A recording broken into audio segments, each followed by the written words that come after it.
were here at all. Good morning and welcome to writing.ie and to the writing game, here for your Friday lunchtime fix.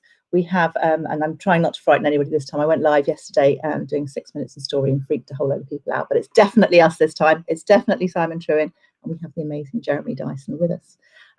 This week we are delighted to welcome, as I say, Jeremy Dyson, author, screenwriter and a playwright. He's one quarter of the multi-award-winning team, The League of Gentlemen.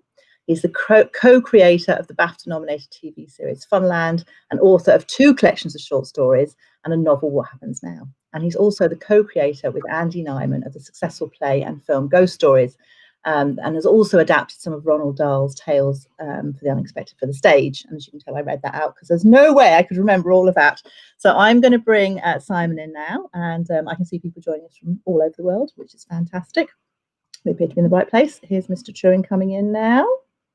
We'll just actually count him in a second. There he is. Good morning. Good morning, Mr. Trewin. We'll show everybody our mugs. We've got mugs, look. Well, there we go. I'm on camera. There's mine. There we go. Writing game mugs. Now, let me bring in Jeremy. There we go. Mr. Hello, everybody. Hello. Hi. Now. I've got a mug as well, although it's a Sherlock Holmes mug. It's the groovy. Oh, we approve of that in the crime writing community. I'm going to go. See you later. Good. Okay. How is your lockdown treating you, Mr. Dyson? Well, I can divide it up into professional and personal, and yeah. On the professional level, it's not really changed anything, as I'm sure many writers would say. Absolutely. Because everything moves at a glacial pace if you're a writer, and also you're used to being stuck in isolation, not doing anything, or not doing anything else but writing. So it hasn't really affected that, to be honest. And personally, it's the same as everybody else. I'm in Yorkshire, and sort of on the edge of the countryside. Maybe that's a little bit easier, and I like where I live, so that helps. But we're getting through. We are getting through. So I was reminding myself. I kind of thought I knew Jeremy Dyson and what you've done. But I was kind of reminding myself, looking at all your credits this morning, and I was thinking, God, I mean, you've packed a lot into a very short period of time, and you've had huge amount of success. And I think what I'm looking forward to doing is talking about some of the collaboration and some of the solo projects. But I mean, clearly, where it all began on one level for you was when you met 3 guys at Bretton Hall. Maybe can you just take us back to when the League first met each other and what happened? Yeah, well, it's very interesting because it relates to other parts of my career as well, in that it grew out of friendship. And so it was I met Mark first, and I was introduced to Mark by our mutual friend Gordon Anderson, who was at Bretton Hall, and he just started there. And this is going way back. This is when was it? End of 1986. Good. And it was literally in his first week there. He rang me and said, "Oh, you've got to meet this guy. You've got to meet this guy." And he meant Mark Gatiss, and he was so insistent. At first, it was off-putting because it was like you don't like being pigeonholed in that way. No. But he kept at it. It was remarkable, and then he sort of engineered a meeting. It was at that Christmas, and I sort of resisted Mark's charms for about 30 seconds, and then fell in love, essentially, platonically speaking. And because it was uncanny, we just had so many overlaps of our private passions. Yeah. And but it was friendship, and we saw each other intermittently across that 3 years when I was at Leeds University and he was at Bretton, and I think we started writing together for fun just towards the end of that time. So it must have been like 89, and we wrote together a parody, a spoof of Perry and Croft sitcoms, but like Heidi High and what have you. And it was set in a mental asylum in the 1950s. It was called Bedlam, and we just wrote it to make each other laugh. But it had, remarkably, most of what we went on to do professionally with the League is in embryo in it. And then the first thing we wrote seriously was the thing after that. So I went on to do an MA in screenwriting at the Northern School of Film and TV, which is in Leeds. It just started then. and Mark had just moved to London, I think. And we had an idea for a thing that was basically Austin Powers, but sort of 6 or 7 years in advance of Austin Powers. It was called The Correctors, and it was exactly the same notion, except it was a trio of crime fighters like the Champions or the Avengers, who'd been frozen in the revolving restaurants of the Post Office Tower, and they were revived in the present day. And it was different this time. We were writing it to make each other laugh, but also, hey, let's try and get some interest to try and get this made. And we sent it out and got zero interest. That's not true. We got a tiny bit of interest, but nothing serious. But around that time, Gordon, who'd introduced me and Mark, had set up a theatre company. After he left drama school, he actually went on to drama school in London, and with Steve Pemberton, he'd set up a company called 606, little theatre company, doing terrific stuff, really, really interesting stuff in pub theatres, and bigger venues beyond that. And Reese was involved by then, so it was starting to form. And Gordon had been offered a slot to remount one of their productions, and he couldn't get the cast together.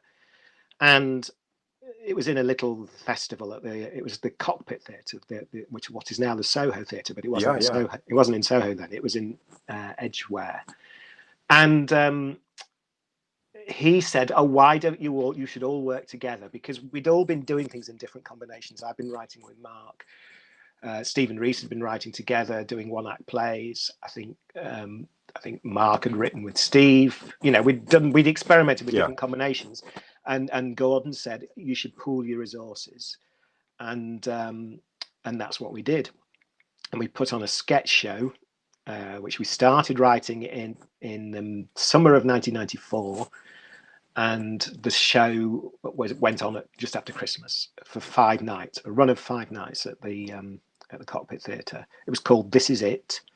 And it was called This Is It because me and Mark had done our own kind of Viz comic like spoof TV listings magazine called This Is It, of which I'd had about 1,000 printed and sold about 20. So we thought, at least if we called the show This Is It, we could use that as the program. Yeah, I don't think we even sold it. I think we just put it on the chairs as a program, with our cast list inserted inside. And that was the beginning, and it was immediately apparent to me, this is good. Because basically they were pretty fully formed, the three of them as performers. They were all three of them extraordinary, and just as extraordinary as they are now. There wasn't a huge qualitative difference. Obviously, they've acquired 25 years of experience since then, but they had what they have now then. I was on stage as well in that first production, but I was not an actor. I liked being on stage and the fun of it, but I didn't have their skill set, and nor did I have the interest really in doing it. Writing was what I was interested in. So it was quite relatively easy to step aside and say, no, I'm going to focus on the writing side of things, and that it should be the three of you performing. It was very clear it should have been the three of them performing, and that wasn't driven by them saying it to me. It was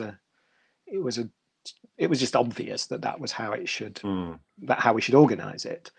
And although that brought personal challenges at times, it wasn't anything that you couldn't navigate. And also there was an advantage in it as we progressed as a unit, because we always had me as an outside eye and me as a conduit to production as well, because as soon as we got on TV, I was always interested in behind the scenes and making stuff and production, and so I kind of officially did that and became assistant producer on the show, and that was really useful to have that direct line between us and production team, and continued to be so, across the life of it.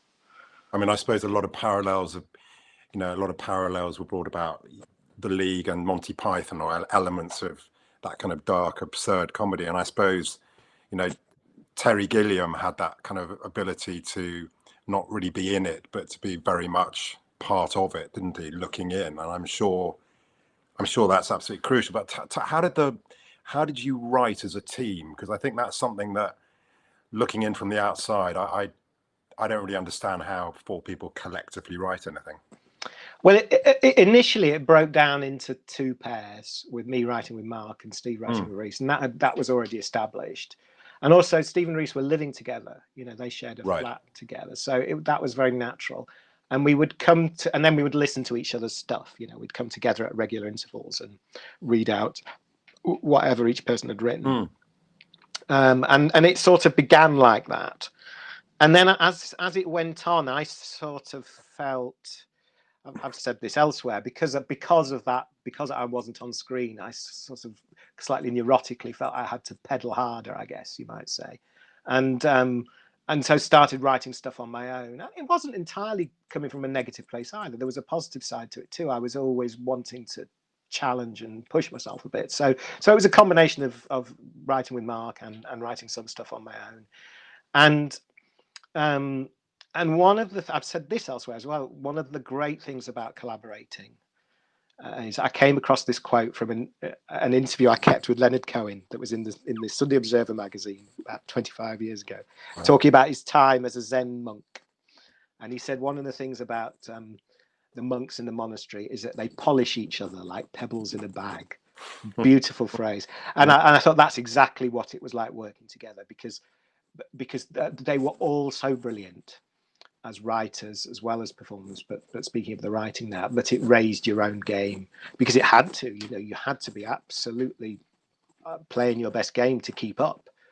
And also you aspired to what, you know, so Steve and Reese would come in with having written something incredible like the Mau Mau sketch, which the first time I read that out, I just thought, you bastards, how have you done that? Because that I thought that was as good as anything I'd ever heard, anything. And in terms of comedy.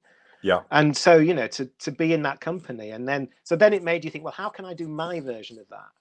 And of course, we're all very different as writers, but nevertheless, you were aiming high, you know, because you were in that company.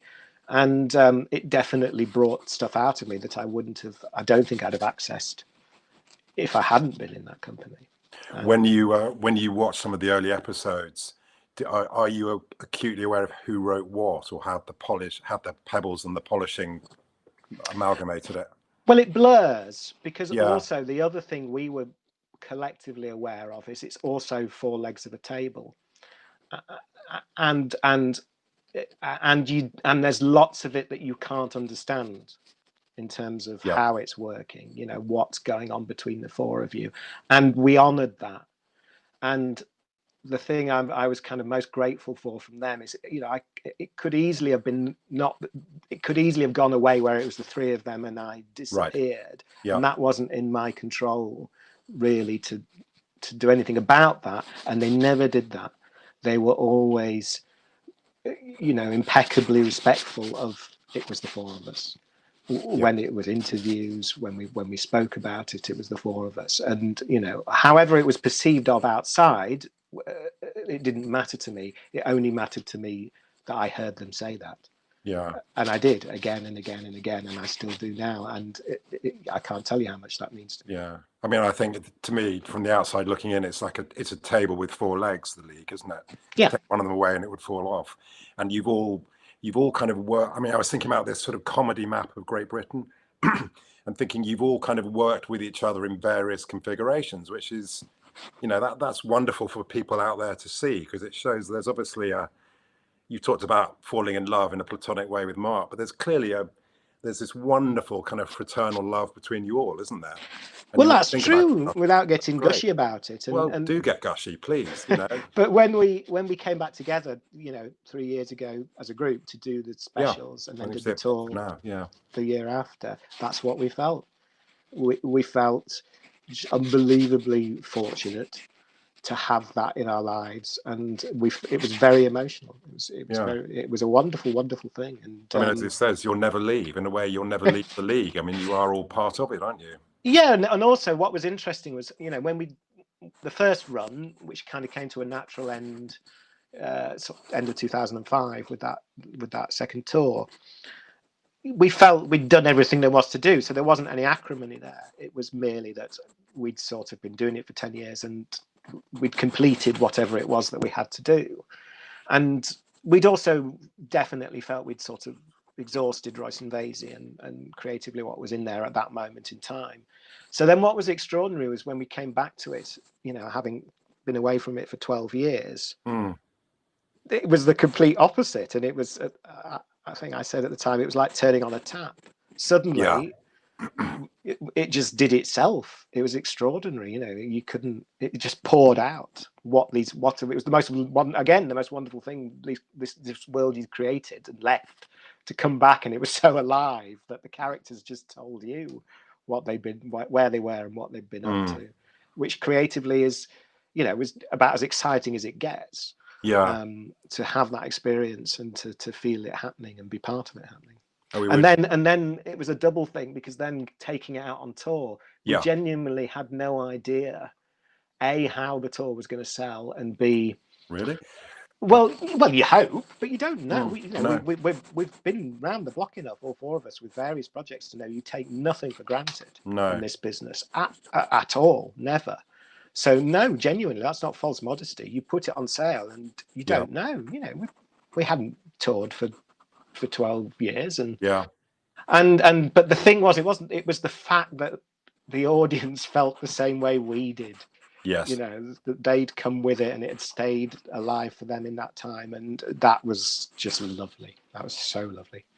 I mean, we talked to Owen Colfer about Artemis Fowl a couple of weeks ago, and he was saying that, you know, whenever he was off doing other projects, he always felt that Artemis was kind of in the corner of the study, you know, saying, you know, trying to get his attention back. And I think anyone writing a long-running series, the characters continue to live even when you're not attending to them, and that's the kind of art of if you create something that is really robust, it just keeps going, doesn't it? Yeah, and also it stays. It's no longer yours. You know, it's living in with your audience as well, and that's an extraordinary thing.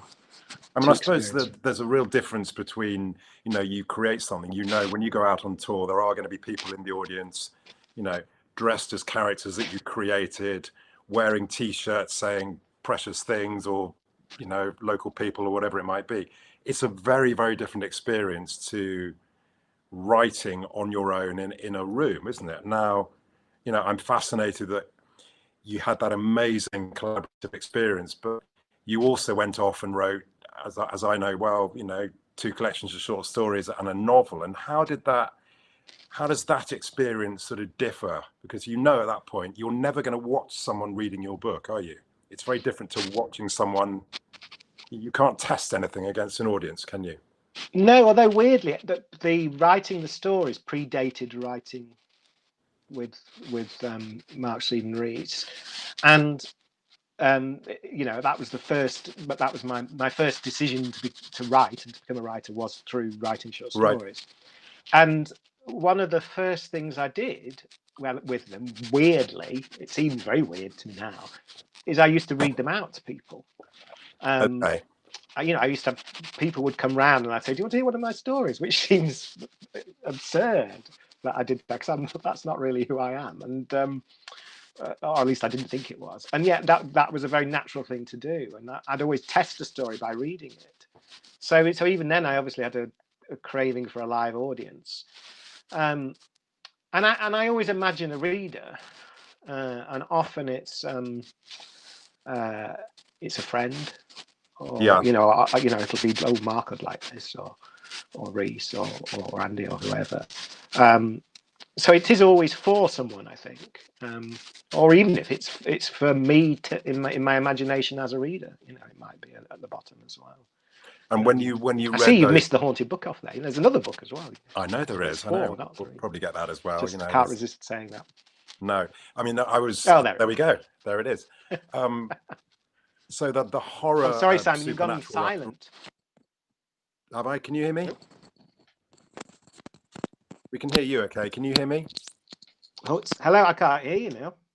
I'm going to keep talking, and hopefully I can hear you. I can hear you. Can you not hear me? Can you hear me, Jeremy? Simon, I'm just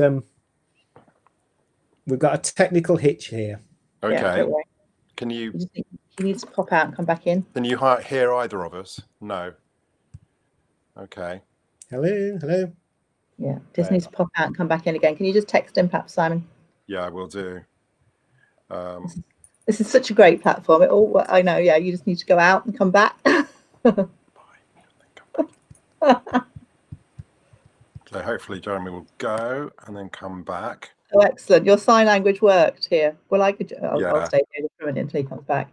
This is no, everything works with this platform, and then every now and again something funny happens. It's fascinating. It's so interesting hearing different levels of collaboration. And the whole idea of reading things out loud.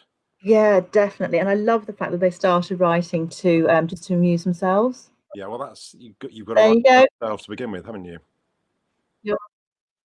Yes, that makes a difference. Can you hear us now? I can hear you now. Yes. Brilliant. Indeed. Yeah.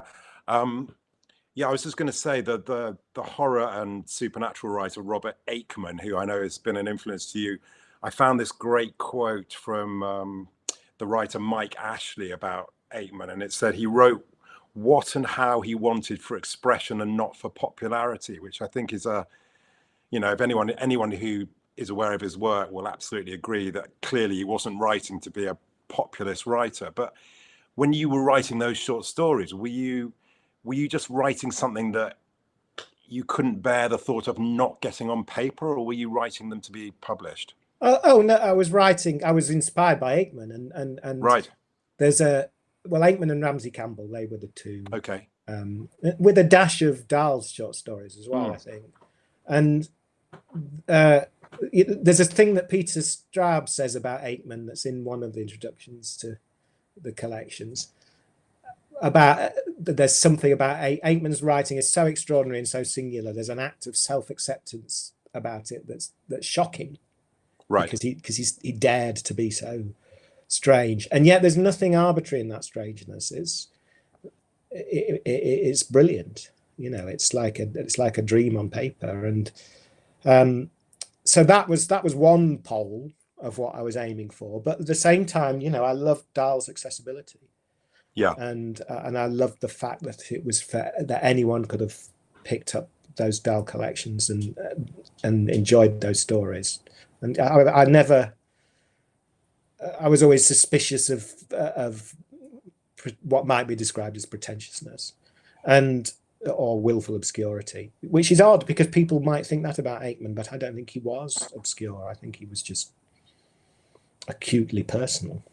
But I think he was a brilliant communicator. I was going to say, if anyone watched, because I think everybody here has read, various collections of Dahl, but I suspect that many people haven't heard of Aikman.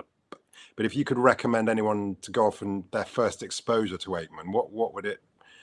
I mean, you don't have to answer it right now. Well, no, there's loads of because the thing about Aikman is he seems to grow in stature year on year, and quite rightly. And so there's loads of collections now because Faber started republishing them about 3 or 4 years ago. And there's one called The Unsettled Dust, one called The Wine Dark Sea.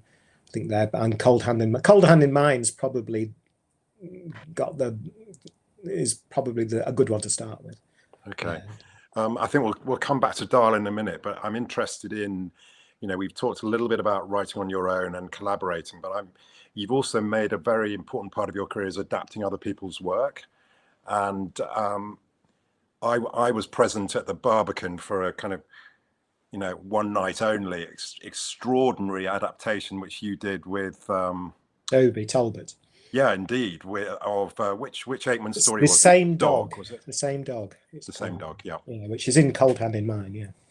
And it was kind of, I have a few memories of it, but it was kind of wonderfully kind of controlled anarchy on stage. It was kind of astonishing towards the end. There was it was a commission from the Crouch End Festival Chorus, which is a sort of group of amateur professionals. So this huge choir of about 120. Enormous choir, and and a big full orchestra, and as well because it was Joby, it sort of had rock elements to it as well. Yeah.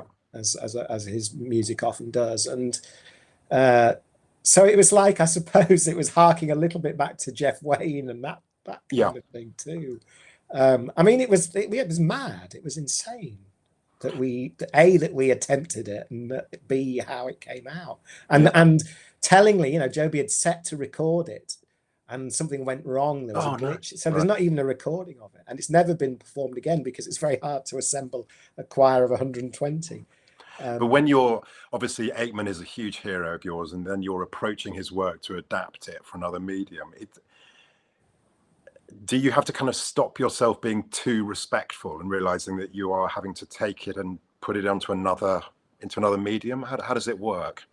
Yeah, well, I wouldn't say it's an intellectual process. It's a felt process. And it was you know, it's interesting you think of me being known to do adaptations, because I'm wary of doing adaptations, and the Dahl was a different experience. Dahl, it was much more difficult actually, because I couldn't find room for me in there, or I struggled to find room for me in there. Okay. Because Dahl's got such an authoritative voice, whereas Aikman, I've adapted him across several media now, and I always can find room for me in there.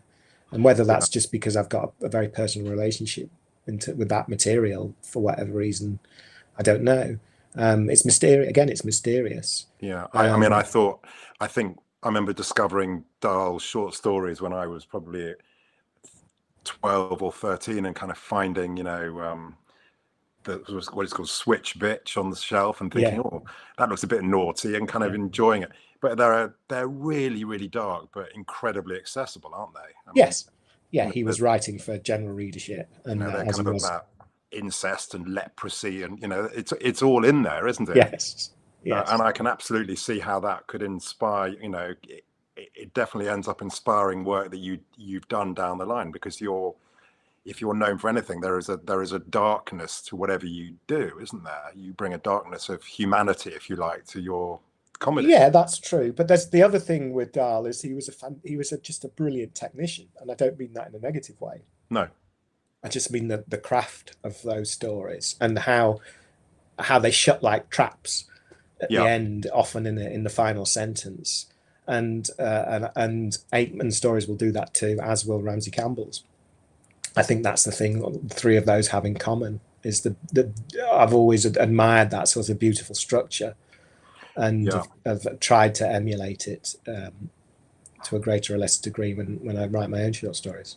I was thinking I was saying about the adaptation, actually, I was probably thinking about things like you did that wonderful, there was that series Fairy Tales where you kind of took Billy Goat Gruff? Yeah, 3 Billy Goat Gruff. And it became a kind of, you know, it was set in the kind of rock world, and there was a kind of troll as a manager, wasn't there? I mean, it was Bernard, beautifully played by Bernard Hill. And it was, it was boy band. A boy band called Billy Goat, and it was sort of set in a West Yorkshire town. That was Keighley. I can't remember if we called it Keighley in the thing. I don't think we did, but it was based. Giving it away now, haven't you? Yeah. But that's right. Yeah, and actually, of those 4, mine was the only one that sort of had a magical element, which I was quite proud of, in that it had a real troll in it, and it was a strange program to go out on BBC One. So that's always satisfying. So I'm interested. A lot of the writers we've talked to, we ask them about whether they kind of storyboard novels before they write them, and we haven't. You're the first person we've spoken to who's actually, you know, you've actually written, you know, probably hundreds of hours now for screen. Do you bring the same rigor that you would bring to, say, creating with Simon Ashdown Funland, which was like a 50-minute opening, and then there were 10 half-hour episodes? I'm guessing that is storyboarded very, very carefully. You might think that. Okay. and perhaps that might have been advisable. But we did, because of the way that Funland was commissioned, that didn't happen. And that's what you would normally do, you know, is you would outline. And now you would have to. I mean, you couldn't get a series like that greenlit now if you hadn't done Bibled it to the 10th degree. But that was about the last day of being able to do things not like that. So what happened? Because we did wrote every episode, didn't you? Which is but we weren't supposed to. So we did a pilot. Yeah. And but it was a blag in the sense of we had no idea where it was going to go. You know, we just kind of created this world and created these characters, and it was a thrilling thing. It was so exciting to do. We both adored Blackpool, and we did a lot of research. We spent a lot of time up there and spoke to a lot of people, and so we wrote this pilot, and then it got greenlit. It got greenlit off the pilot without a series document, and Wow. I don't think that was that unusual then, but it's less unusual now, and I mean, it's less usual now, and so. But then it was really compressed amount of time. We had to, because we were racing production because they were going to start filming. So we were sort of, you know, we did kind of crudely map out some stuff, but really we were making it up as we went along, and it had this insane energy to it because of that, and particularly because we were running out of time, and in fact we lost, and production caught up with us for the last episode. So we had to write the last episode out of sequence. We literally had to write the end of the episode before the beginning because they were filming the end of the episode. Wow. I mean, it was insane. And I came out of it. I never want to do it like that again. And yet that insanity was of benefit somehow in terms of the wild energy of that show. It's a crazy show. And it really worked because of the cast and the production team who loved it, and that somehow glued our insanity together into something that, you know, that sort of, I think, worked on screen. And it was a one-off. It was a real one-off. Yeah. So a lot of writers talk about the loneliness of writing. Now, clearly, a lot of these projects we talked about, you're not lonely because you're not the only person in the room. But when you go off, when you've written novels or you've gone off to write another short story, does it feel, is it something that you kind of look forward to, and all of the kind of stress and wonderful energy of TV? Do you like the idea of going off and just doing something for you to begin with? Yes, yeah. I feel very fortunate that my career unfolded in a way that made room for both, because I've got a social side, and so I love filming, and I love the social aspect of filming and being in. It's like camping, you know. You're just off with a group of people, and you become very intimate with them over a period of 2 or 3 months. Yes. And in the smaller relationships beyond, you know, I love being in an edit and working with an editor and every element of post-production. So I really enjoy that.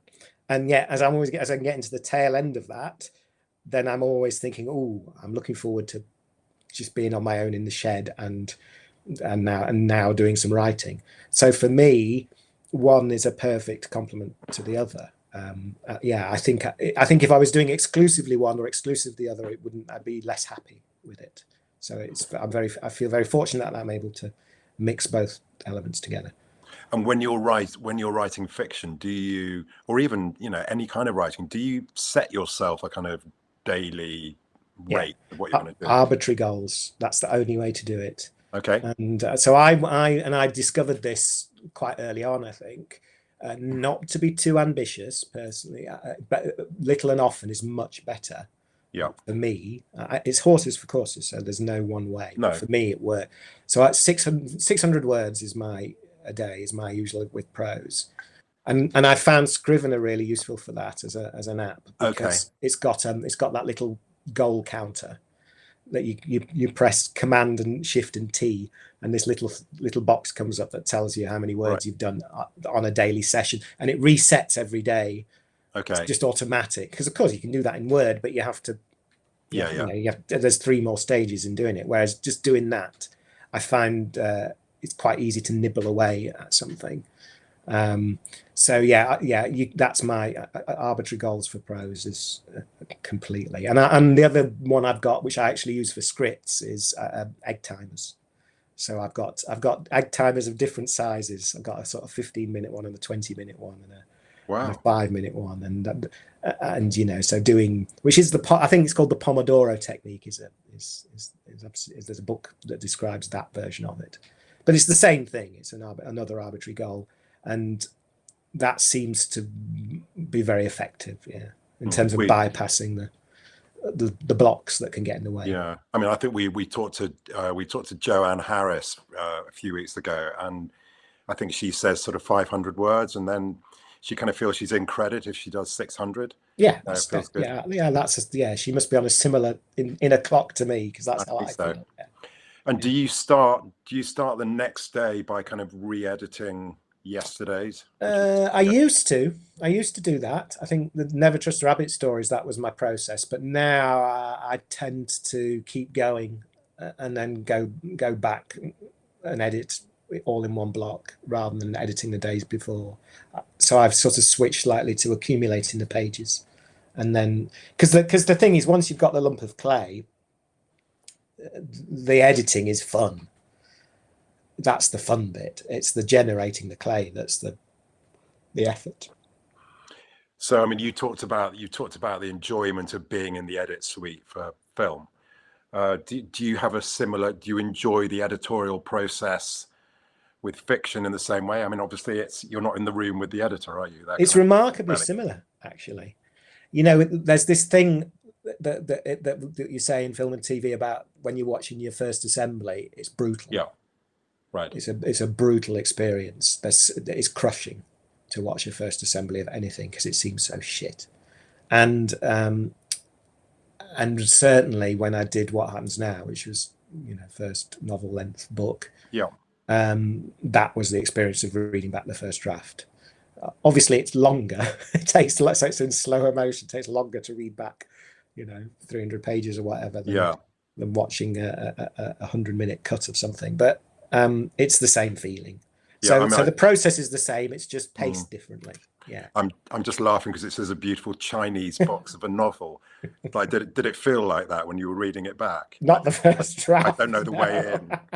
It was a source of shame that made me want to hide under the sofa. But then who doesn't feel that? That's the process. Well, I think you'd be in trouble if you read back a first draft of something and thought it's wonderful. You would. But do you ever go back to, say, stories in Never Trust a Rabbit? Have you kind of read any of those again and thought, oh God, if I could re-edit that now, that would be good? Or I don't feel it as much with the stories, because the stories is different. It's different writing short stories to writing, long form, and it's easier to craft them. I think that I find it easier to craft them, and so I don't feel that as much. Most of the stories got to a point where I was satisfied with them, which isn't the same as saying you think they're the best thing in the world, but you're comfortable with them being out there. We've just gone to a wide screen of your office, and I think I can see lots of, maybe they're CDs. I'm not really. Yeah, I'm just in the process of digitizing. I've nearly finished my entire CD collection. So because we haven't really talked about, your, music is a big part of your life, and I don't think we've got time to go into the complete oeuvre of Flowers for Agatha, but maybe that's for another conversation. Yeah, that's for a few enthusiasts and aficionados. Yeah. But do you write in silence, or do you write with a soundtrack? Because again, this is something I know wannabe writers out there, or people who are writing, we're fascinated by. I write more often than not in silence. Occasionally, I'll have a soundtrack. I think less so as I've got older. I seem to crave silence more. I think when me and Andy were doing ghost stories, and we took it through so many drafts, the film. Yeah. And if I was working on an element of it on my own, I had an eerie music playlist, which that definitely figured in the putting together that script, but less so I think for prose and stuff. Yeah. You when you were talking earlier about the way that you read your short stories to people, I was sort of thinking there's that wonderful literary tradition of, Dickens would tour around and read stories, and obviously with the stage play and then the screen version of Ghost Stories, it was very much about a man walking onto a stage and basically telling stories, which then came to life on stage. And in its first conception, it was just going to be that. Well, I mean, that was the starting point. It was the idea of three people sitting on stools, like the vagina monologues. That was Andy's big thing of this kind of seed idea. And we sort of imagined it like three Dave Allens sat there, telling long stories. I mean, that didn't last more than a day, really, in terms of once we were working on outlining it. But that was the entry point. you know, that sort of discursive form. And it is very appealing, I think, the told. I mean, one of my earliest experiences that I remember, literary experiences, that was a Halloween party for my brother's birthday. And so he must have been about 10, I guess, and I was probably 8. And my mum read a Leon Garfield short story. Oh. It was about the ghost of the drummer boy. I can't remember what it's called now. Yeah, that had a big impact on me, I think. So maybe that's where you can trace all this back to. I remember Leon Garfield coming to our school when I was really young, and he kind of read to us, and it was amazing, actually. You know? He's a brilliant writer, very, very underrated. He doesn't talk Totally. that much, but those stories, some of those stories are wonderful. But I was thinking about ghost stories, that you used a lot of kind of psychological tricks on the audience before they even got into the theatre, didn't you? And I remember, you know, is it true you even lowered the temperature of the auditorium at the Lyric Hammersmith, or was that one of those urban myths? Because I felt cold from the moment I walked in. I think we did everything else but that. We certainly did a cold. lot. We felt cold. I think it was must have just been naturally cold. But we did do, yeah. One of the things that we hit upon very early was we wanted it to be an experience, a story that burst its banks, and so in all kinds of ways. So one of the things was the idea that the experience began a long time before you were in the auditorium. Yeah. So that was the idea of the warning, and it was like in the first lines that we wrote was that there would be a warning given out when you bought your ticket, and that's completely lifted from theme parks and fairgrounds. Yeah, the idea of you know, beginning the experience ahead of it starting, and weaponizing the audience's imagination against them, because what an individual audience member imagines is going to happen is much more frightening than anything you can tell them. So you know, sort of invoking that from the beginning was part of it, and then at every other stage beyond that. So dressing the auditorium, and I mean the front of house, and having sound pipe through into the front of house, and then the walk into the auditorium. That was, you know, having flickering lights up there, so you're just building it, and then sitting in the auditorium, making sure there was an extended period before it began, with numbers on the wall. You know, the story had begun before you'd had tons of story before you'd even realized it, because that was all story, because that all then paid off in the third act, and you just didn't know it, and that we loved that. We really it thrilled us to be playing with those kind of games, because that's what we would have loved. That's what we were going off. I would have loved this if I was in the audience. And there was almost a kind of Agatha Christie feeling at the end of, please don't give away the ending. Yeah, and that was lifted completely from the Derren Brown live shows that Andy, you know, which Andy co-wrote and directed. They would always end the Darren shows that way, and so we just lifted that completely.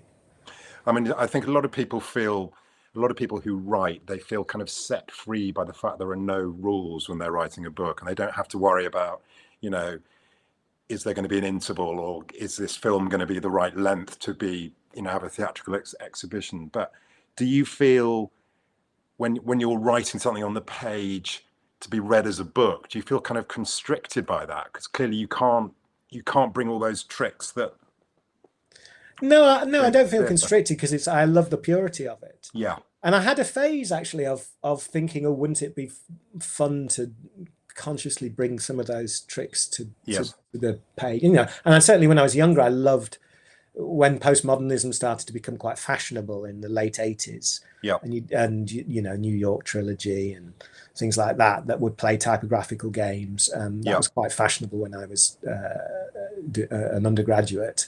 I did enjoy those things, but and it may be just a getting older thing, but when I've encountered them more recently, I actually find they get in the way, and there's something about the purity of just reading clear prose that actually is much more immersive, because if the prose is clear, then you sink into the story. Yes. And then it's just you and the story, and that's as good as it gets.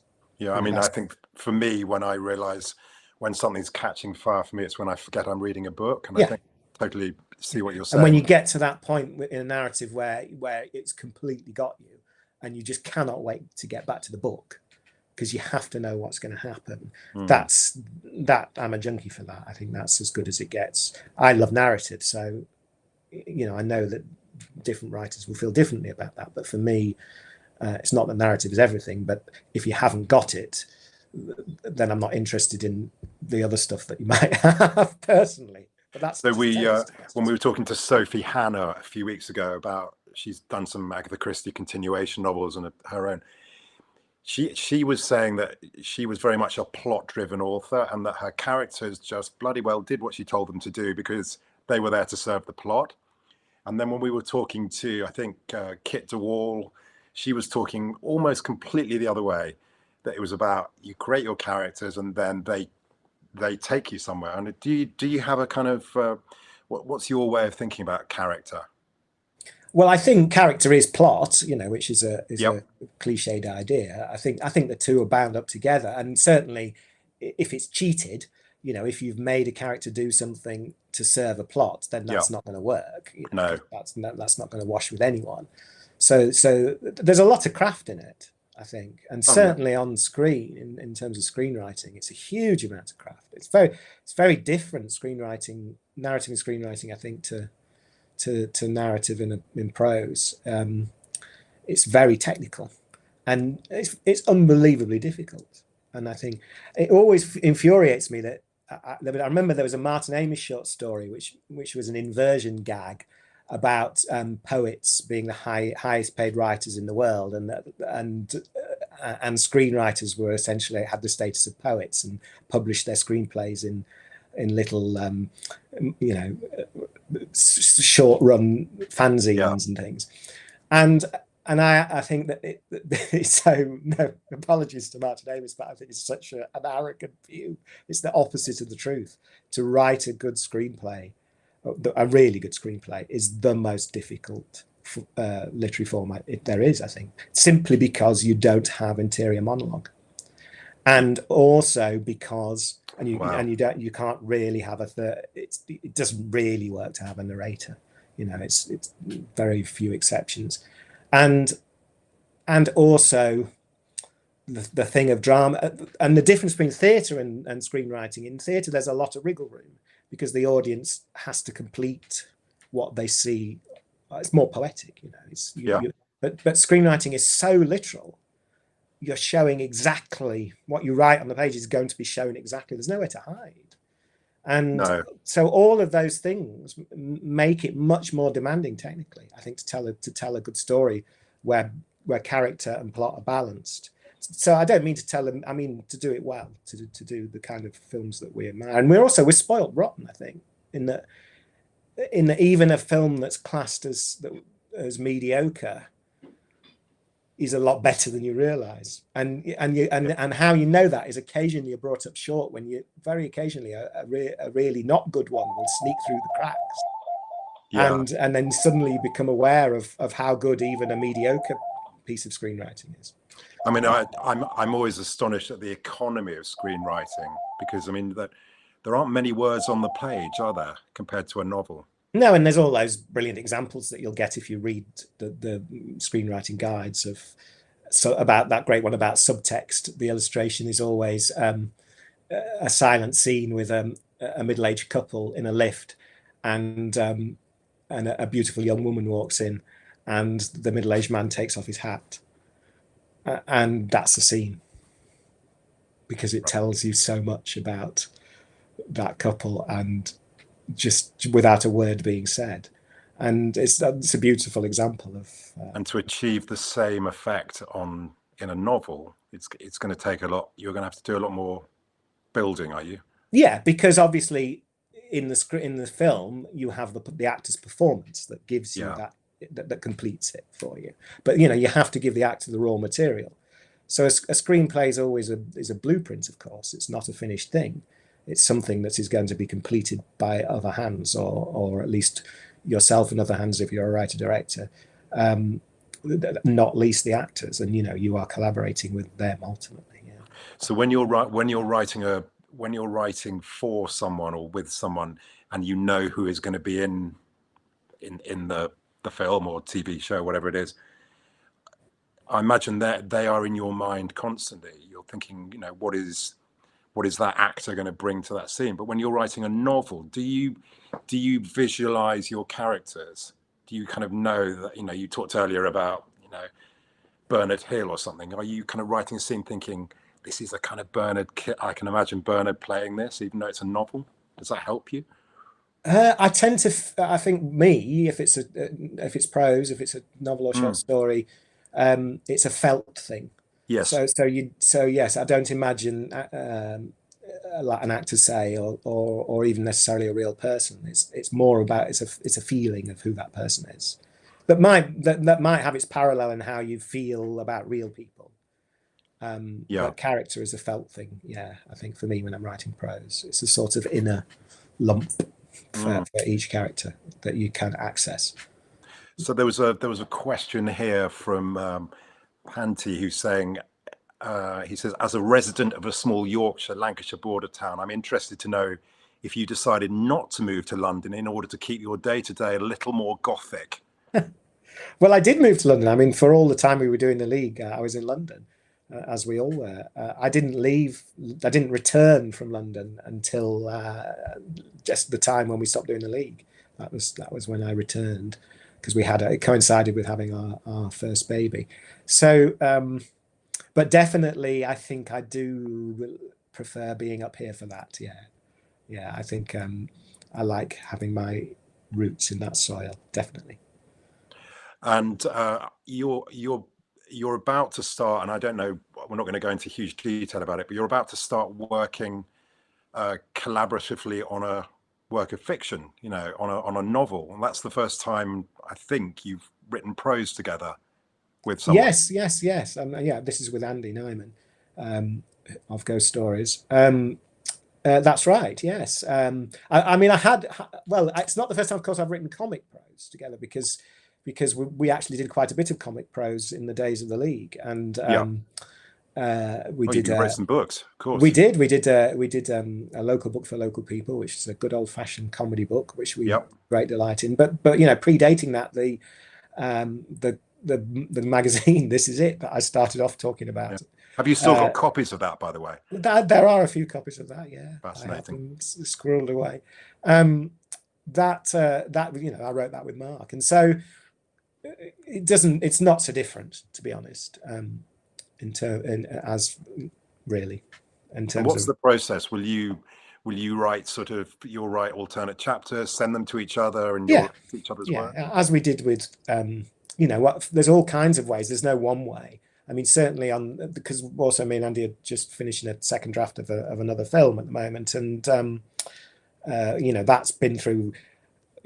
We've done everything on that, you know, from one of us writing an outline and then sending it to the other one, to one of us writing scenes and or chunks of a draft and sending it to the other one, and then we work on it together, and you'll chuck bits out, and then one of you will sit typing and the other will read it over, or vice versa, and we just completely mix it up. Because the thing is, it goes through so many layers, and particularly with a script that you're going to go on and make, there are so many layers, you know, they never stop. I mean, on Ghost Stories, the film, we never stopped. I mean, we took it through, you know, I don't know, 12 drafts or something, from first draft to by the time we were shooting. And then when we were shooting, we were rewriting scenes. And then in the edit, you're basically rewriting scenes. So it just doesn't stop. And so you lose track of, it doesn't matter how you do it. It just matters that the pages are accumulating.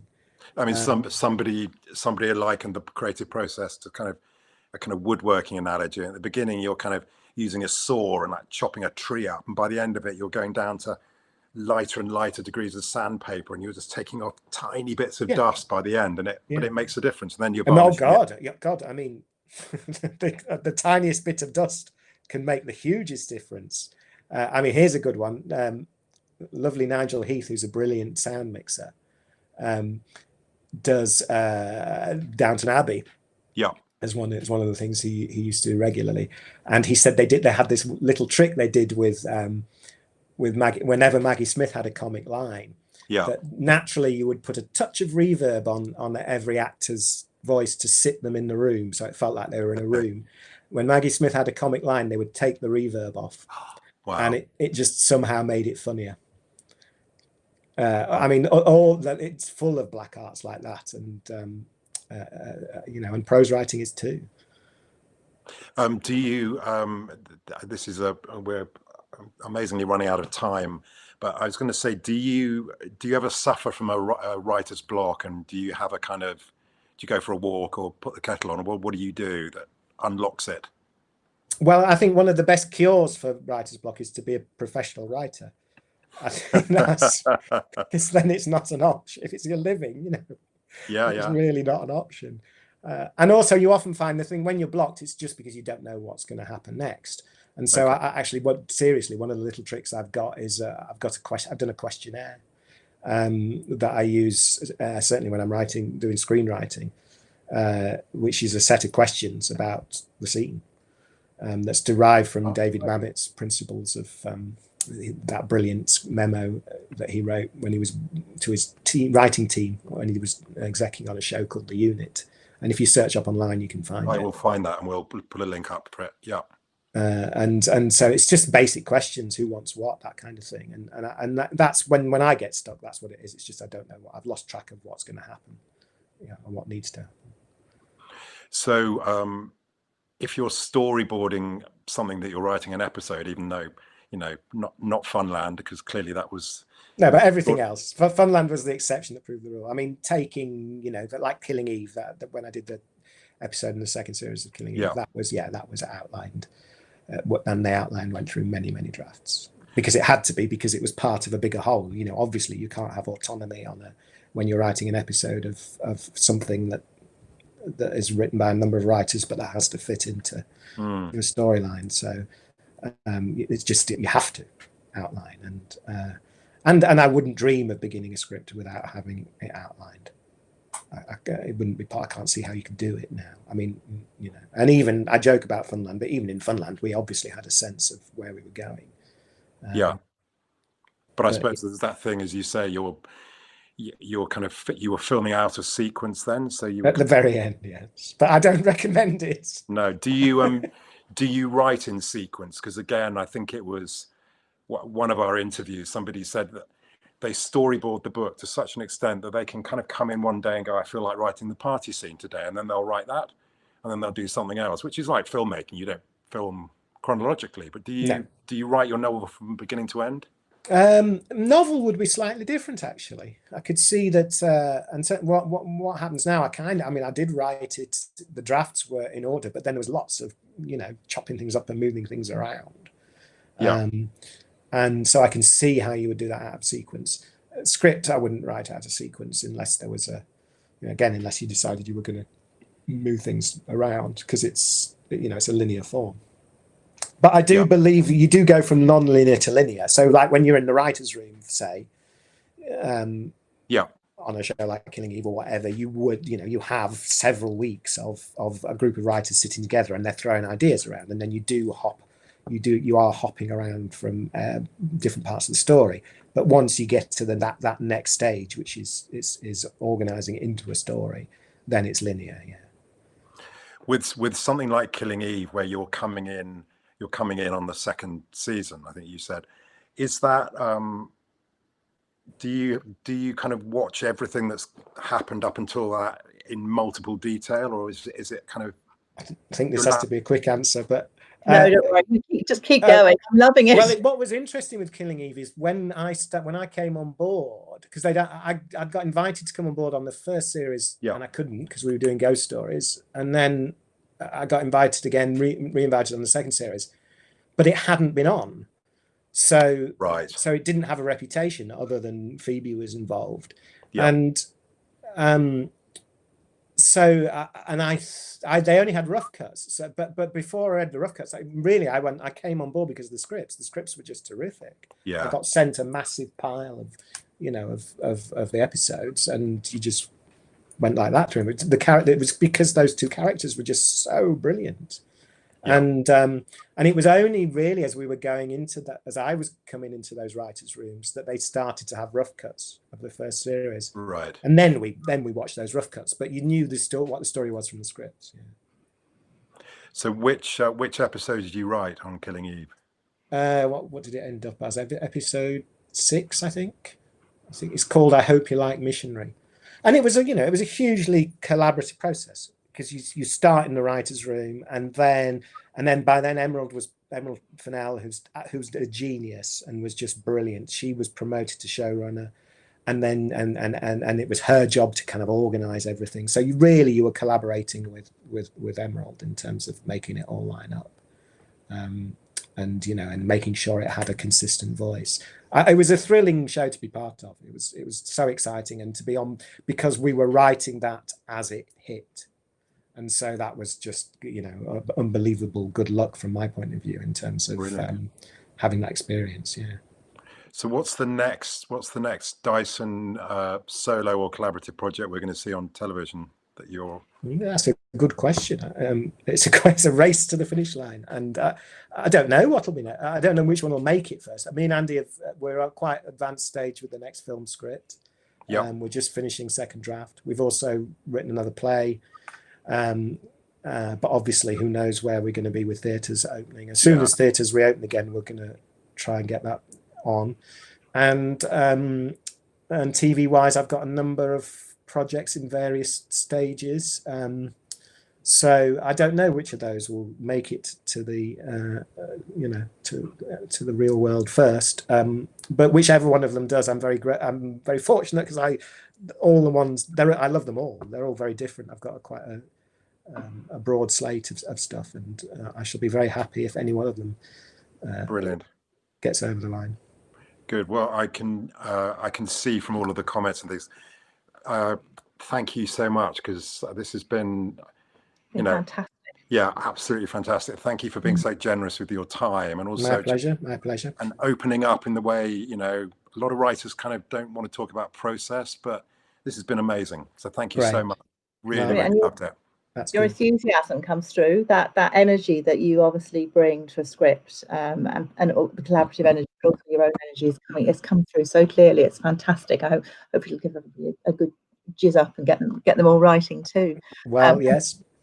Seat of the pants to the seat of the chair. That is the secret. This is it. That's a good moment to. I think that's a good motto to end. Seat of pants, the seat of chair. Absolutely. Wow. Our quote for this week. Thank you so much, Jeremy Dyson. Thank you very much. Mr. See you soon. Bye, everybody. Bye. Bye. Thank you so much. Bye. Bye. We next week we're going to be back. Oh, there we go. We've all moved. Let me get rid of. I'm just going to move the rabbit. There we go. Thank you very much indeed for joining us, everybody, from all over the place. And Mark Jones there in Yorkshire too. I think you might not be too far from Jeremy Dyson. Next week we are joined by Shane Dunphy, who is going to be talking about his audiobooks. Looking forward to that. Yeah, which will be different again. I think it's lovely to see all these different media and see what you can do with story. Shane writes non-fiction and fiction, and has just done extremely well. His audiobook is up #1 in the charts. And so that's next week. And also we're doing a writing challenge on writing.ie. So for those of you who maybe need that little bit of a jizz up, it's a page turner writing challenge. And you just need to have a look at the writing.ie page, and you will see links to that. So we're looking forward to that too. So thank you very much indeed, Mr. Chun. Time for us to tune out, I think.